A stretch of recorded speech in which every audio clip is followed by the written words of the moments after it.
evening. Today I will be presenting my study which involves comparing the impact of caffeine and ginseng on working memory. To begin with a little about myself, my name is Berlince and I am a senior at Tunstall High School. Following graduation, I plan to attend the University of Virginia to pursue a major in biology on the pre-med track. I chose this topic for several reasons. To start, ginseng holds a significant place in traditional Chinese medicine. Therefore, it is frequently used in my household as a supplement. Additionally, I intake caffeine through my daily consumption of coffee. As a student, I've noticed improved cognitive performance after the consumption of both caffeine and ginseng, which led me to explore the potential impacts that these have on working memory performance. Beyond personal experiences, the findings from my study will have real-world applications by potentially benefiting anyone reliant on working memory through providing valuable insight into enhancing cognitive function. While the study encompasses various demographics, I place particular emphasis on students. As a student myself, I believe that understanding the effects of caffeine and ginseng can be especially beneficial in the academic context. Before I begin to talk about what I did for my research, I would like to start by explaining what has already been found in the field. Ginseng was first used for the purpose of increasing energy levels. However, today it can be found in many supplements, teas, extracts, and energy drinks for the perceived benefits of combating stress, exhaustion, and illness. There are several major species of ginseng, and the most popular ones are American and Asian ginseng. In my review of the field, I found that many more studies have been completed on Asian ginseng overall, but a greater amount of studies indicated that American ginseng improves working memory more efficiently. For this reason, I decided to focus my study on American ginseng over Asian ginseng. The exact reasons behind the benefits experienced after ginseng consumption is not entirely confirmed, but it is likely attributed to ginsenosides, the principal pharmacologically active components of the ginseng root. While the purpose of ginsenosides have yet to be confirmed, we do know that they can be used to identify the ginseng species with the usage of a gas chromatography mass spectrometry. For example, American ginseng can be identified with the ginsenoside specific to itself, RB1. The variable I chose to compare ginseng to was caffeine. I decided to use caffeine because it has many similar effects to ginseng. Consumers of caffeine, like ginseng consumers, experience increased alertness and decreased exhaustion after the consumption of caffeine.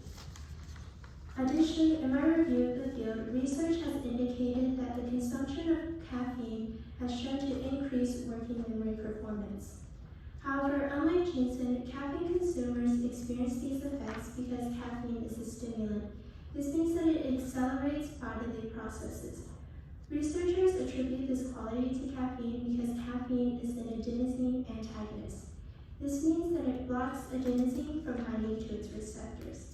This blockage results in the transmission of various neurotransmitters, and while limited research exists on identifying these neurotransmitters, they are likely responsible for the energizing effects experienced after caffeine consumption. Interpretations of working memory in cognitive science vary. Some equate it to working short-term memory, while others argue for differences. In my study, I adopted Badley and Hitch's definition, which aligns with the working memory model they created.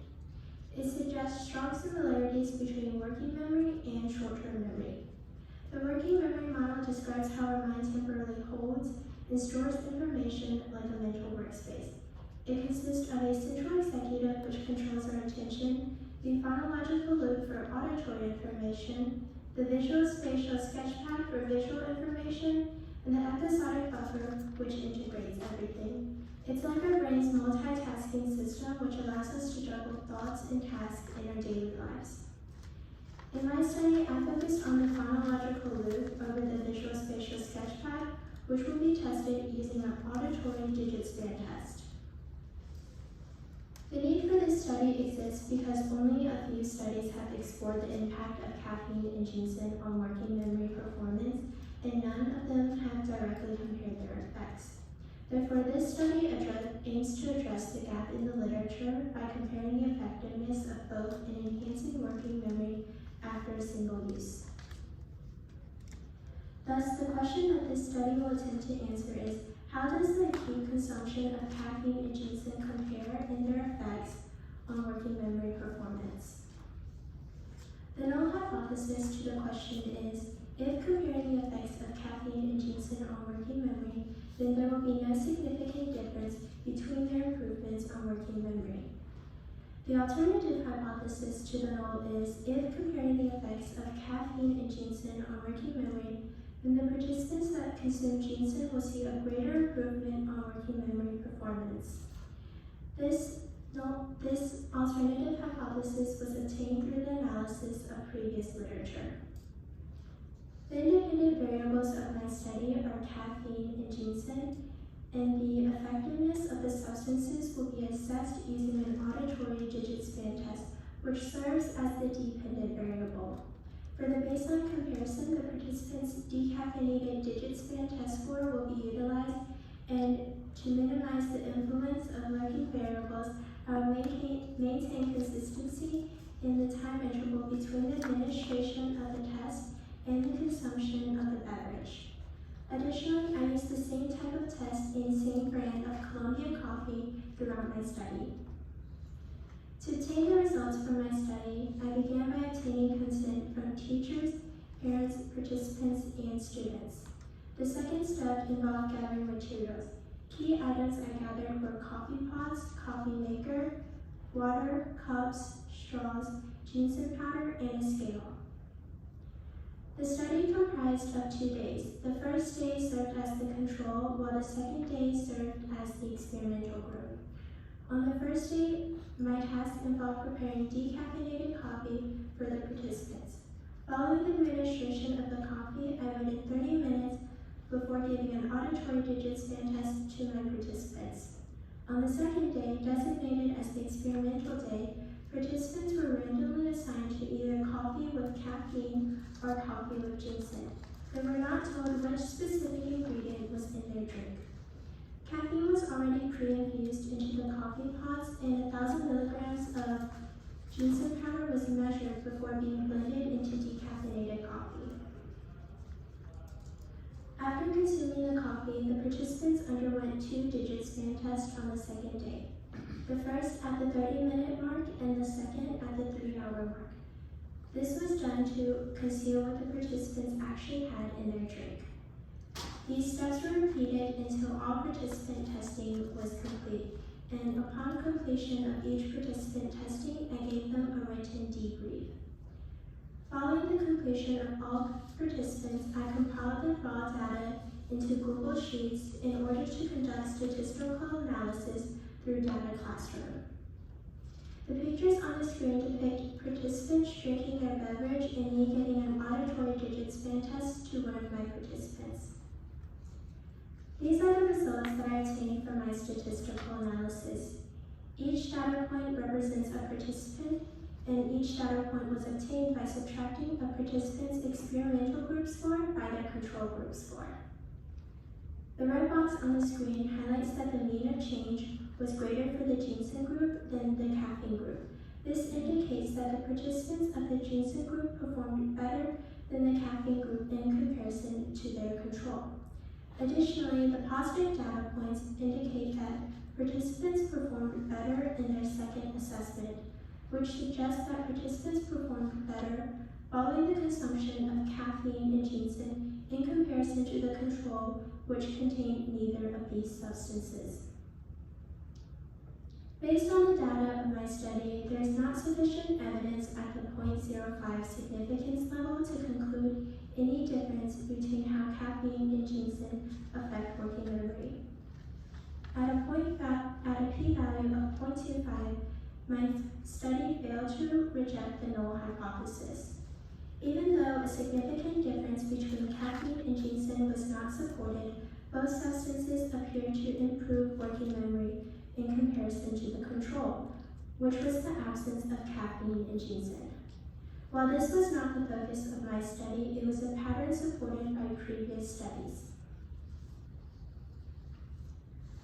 My results revealed that both caffeine and ginseng contribute to the enhancement of working memory performance, even if one did not perform better than the other. This aligned with several other studies that I had previously looked at, specifically one in 2015, which found that the consumption of ginseng improved working memory. Similarly, it also aligned with a study from 2016, which indicated that working memory performance is improved following the consumption of caffeine. My study's results may be attributed to the limited sample size, as larger sample size are known to less likely yield null findings. As mentioned earlier, a potential limitation in my study was the small sample size. Other limitations include the lack of representativeness and a flaw in the experimental design. This flaw raises the question as to whether the participants' improvement in the second assessment was due to a better understanding of the procedure or the effect of the product. The findings from this study point towards a promising path for future researchers. Future researchers would benefit by improving the limitations identified in this study. They could obtain a larger and more diverse sample population and also improve experimental design by either implementing a practice study day or having participants exclusively assigned to either the test group or the experimental group. Moreover, it would be valuable for subsequent studies to examine the long-term effects of caffeine in ginseng on working memory. After going through the entire process of completing my SRP, I learned that being a researcher is not a simple task. Even though it has been a challenge, I'm grateful for the opportunity that Piedmont Governor's School has offered to me.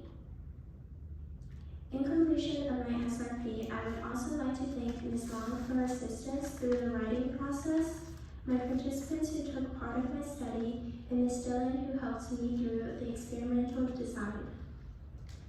Thank you for your time. I would like to allow this opportunity for questions. Ms. Martin?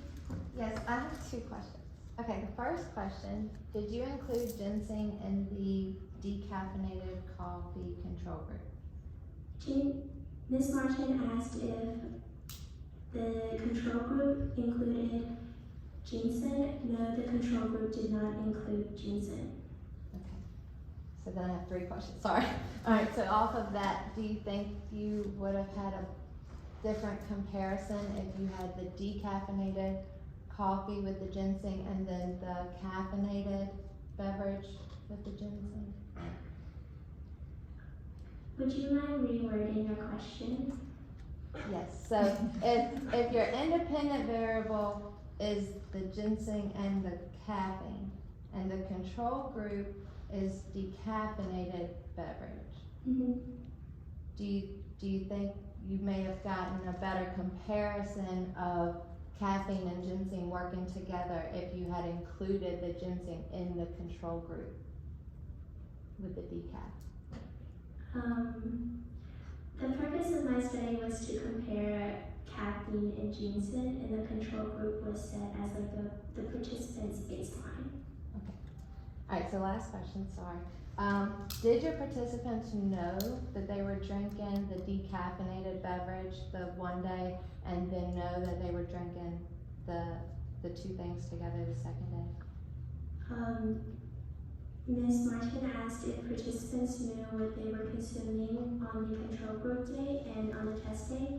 They did know whether they were taking part in the control or the experimental day, but during the experimental day, they did not know whether they had ginseng or caffeine in their coffee. Okay, thank you so much. Mr. Barber? With the coffee that you used with the caffeine in it, do you know how much caffeine was in the coffee? And do you think that if there was more caffeine in it, that would have altered the results? The coffee pods I used did not explicitly state how much caffeine was in coffee pots. I have a question. Ms. Go ahead. Ms. Asher. We all know that caffeine can be addictive and you can get tolerance to it. In your research, did you find anything about the ginseng, that fact that you could or would build up a tolerance to it? Ms. Ashworth asked if there were any addictive side effects to ginseng. In my review of previous literature, no studies indicated that ginseng is addictive. It was just not suggested as something that you would take on an everyday basis.